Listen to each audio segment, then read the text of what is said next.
udahlah, udah nggak nyaman lagi buat komen, mending rakit PC. Karena gua udah ngerasain dan ngelihat sendiri, Pak, kalau rakit PC itu ribet.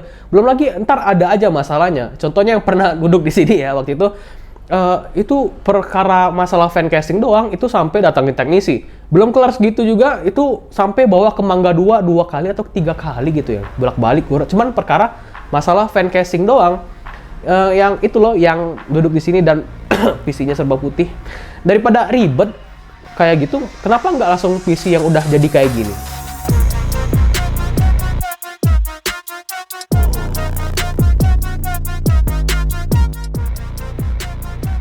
Buat yang udah pernah rakit PC dan ilmunya nanggung kayak gua, kalian pasti udah paham kalau rakit PC itu ada aja resikonya dan juga ribet pastinya. Jadi buat kalian yang berencana beli PC, gua saranin ambil aman dan coba lirik si Acer Nitro 50 ini. Pertama kali lihat pasti berkesan, wih, PC gaming nih. Tapi simple dan elegan juga. Soalnya kalau dia lihat, dimensinya ini termasuk mungil loh. Jadi buat yang cari PC gaming ya cocok, atau untuk kerjaan juga cocok-cocok aja. Port yang dikasih juga nggak pelit. Di belakang ada 1 port LAN, 3 audio jack, 4 USB 2.0, 2 USB 3.1 Gen 1, DVI-D port, dan HDMI port. Terus biar lebih gampang juga ada USB 3.2 Gen 2, Type-C port, card reader, dan audio jack. Udah nggak perlu beli hub lagi kan? Walaupun mungil, kesan gaharnya tuh masih dapat, mulai dari warna hitam dengan aksen merah, LED backlit kayak huruf V, sampai di bagian samping juga kelihatan ada tulisan GeForce RTX. Yang tahu specs pasti paham kalau PC ini kenceng. Gua dapet varian Intel i7 12700 up to 4,9 GHz, Nvidia RTX 3060 12GB, RAM 16GB DDR4. Nggak perlu pusing dengan storage-nya karena udah bawa 1 TB HDD plus 512GB SSD M2 PCIe. Jadi apapun kegiatan kalian, mulai dari yang enteng cuman untuk nonton Cocomelon mungkin biar si kecil anteng, ataupun kayak kerja yang berat kayak rendering, itu udah pasti disanggupi oleh si PC satu ini. Seperti biasa, untuk buktiin omongan gua barusan, kita bagi aja jadi 2 skenario kali ya. Yang pertama itu secara angka kayak benchmark dan lain-lain. Terus yang kedua ya secara real life. Buat yang nggak mau pusing sama angka ya begitu-begitu, mending skip aja, ntar gue taruh di menit berapa ya. Gua tes dengan Cinebench R23 bisa dapetin skor 14.445 poin untuk multicore dan 1.718 poin untuk single core. Terus 3D Mark Time Spy bisa dapetin skor 8.252 poin dengan fan mode auto dan lebih tinggi dan adem di 8.436 poin dengan fan mode max.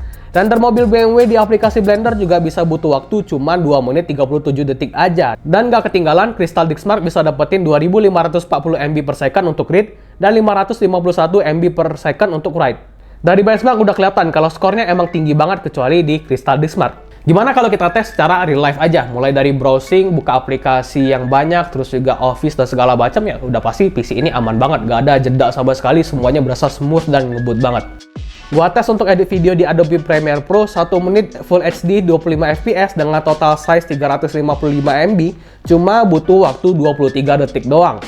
Playbacknya pun smooth tanpa proxy. Dan bener. Tapi ingat, mentang-mentang ngedit video di PC ini tuh lancar banget, jangan kebanyakan ngedit atau jangan kebanyakan kerja. Soalnya kebanyakan kerja juga bisa bikin gila loh. Jadi mending healing lah sedikit-sedikit kan. Main game tuh juga termasuk healing loh, ya kan?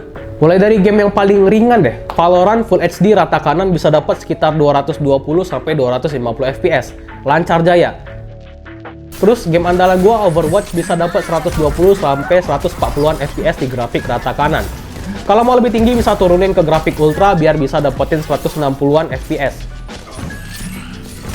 Terus game terberat yang pernah gua coba ada Red Dead Redemption 2 bisa dapat 60 sampai 80 fps di grafik rata kanan Full HD. Gimana? Mantep banget kan? Gua juga nggak ada ngerasain adanya nge-lag dan overheat. Dipakai main game seberat Red Dead Redemption pun fan-nya nggak berisik. Berarti suhu di PC ini terbilang aman kan? Lihat aja fan yang ada di PC ini. Sedikit tapi tetap adem. Beda banget sama yang pernah duduk di sini. Banyak, terus berisik. Iya, PC Nitro 50 ini juga udah terinstall Windows 11 Home Ori. Jadi kalian udah nggak perlu beli lagi karena harganya mahal juga. Dan kalian udah nggak perlu cari jalan haram lagi yang ngekrek-ngekrek gitu. Karena ya udah dapat Ori kan. Gua juga nemu ada aplikasi bawaan yang namanya NitroSense. Di aplikasi ini kita bisa monitor keadaan CPU dan GPU-nya, apakah suhunya masih baik-baik saja atau enggak. Dan juga ada fan control. Gua sih set auto terus aja, jadi biar si PC-nya mengatur sendiri. Kalau penggunaannya ringan ya, otomatis fan-nya jadi lebih senyap. Dan juga kalau memang penggunaannya berat, ya dia bakal ngatur sendiri untuk membuat si fan-nya jadi lebih kencang lagi. Dan seberat-beratnya penggunaan gua, kayak contohnya waktu itu pas ngetes Blender, terus juga ngedit video, render video, ataupun main game Red Dead Redemption tuh rata kanan itu fan-nya masih nggak terlalu berisik, sedang lah. Dibilang berisik banget enggak, tapi juga senyap juga masih ada suaranya, dan suhunya juga masih aman-aman aja. Ada satu lagi fitur yang wajib banget gua mention adalah casing dari PC ini udah support key wireless charging. Jadi buat ngecas HP ataupun TWS tinggal taruh aja di casing kayak gini. Gokil kan?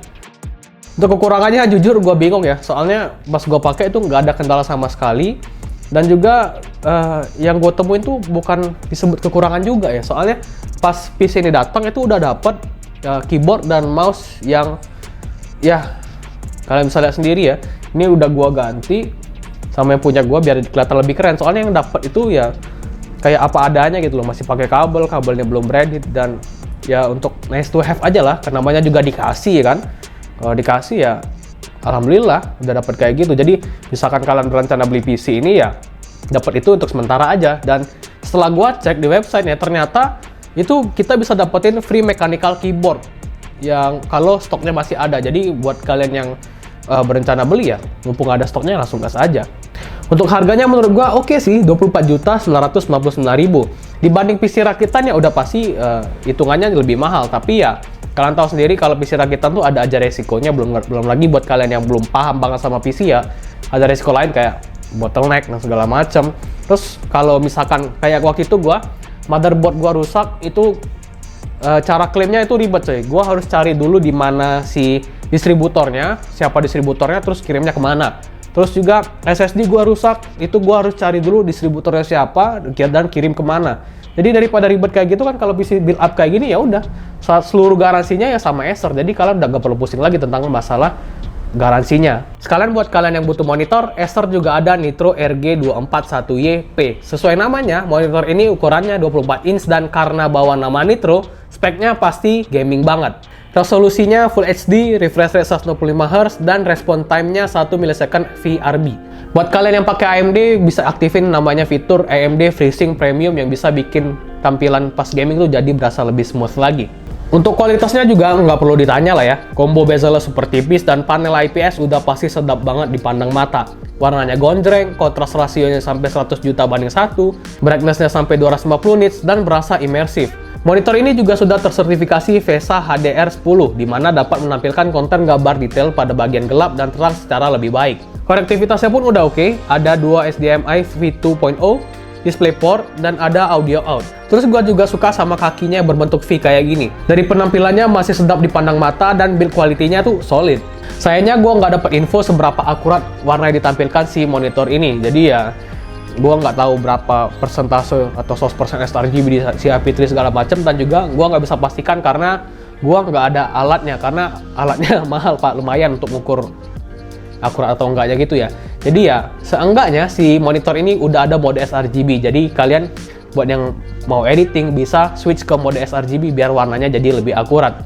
Dan juga gue belum dapat info spesifik harga dari monitor ini. Yang gue dapat tuh cuman monitor ini dijual di harga 2,5 jutaan, entah varian ini atau varian di bawahnya. Kalau misalkan 2,5 juta untuk monitor ini, wah itu gokil banget. Udah 165Hz, terus juga Full HD, panel IPS, bezel tipis, udah AMD FreeSync Premium. Wah, itu gokil sih. Dan ya, segitu aja video kali ini. Semoga bermanfaat. Kalau misalkan kalian punya pertanyaan seputar monitor dan PC ini, boleh banget komen di bawah. Nanti kita bisa sharing bareng-bareng. Kalau mau support kita, boleh banget like dan subscribe. Dan ya, gua Farid. Bye.